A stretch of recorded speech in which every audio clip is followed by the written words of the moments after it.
Texture paste is such a great way to add different elements to our projects. Let's compare Grit Paste Glow with Grit Paste Opaque. Now I tried to resist the glow one, but there's just so many different ways that you can use it. And it just adds a fun glow element to whatever you're creating. Here I'm just using a star stencil for both of them.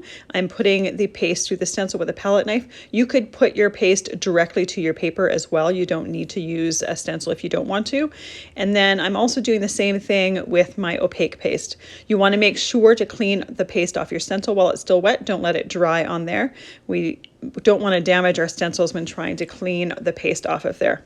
Once I have an even layer of paste on there, I'm going to let that dry. It took about an hour for it to completely dry, and I also put the excess paste back into the container because I haven't colored it. So now that it's dry, you can't really see the glow from the glow one. We need to turn those lights off in a moment.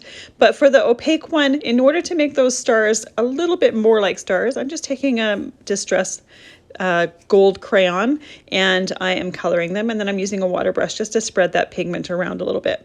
You could use other ways to color them as well. I've used Perfect Pearls.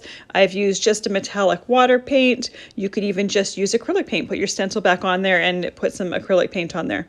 Now let's turn the stencil off and really see that glow. Now it's very subtle because it is still light when I'm filming this, but you can see that it's glowing, and you can see even in the container, the outside part that's exposed to the light is glowing. So it's great to be able to have this fun element to add to our projects.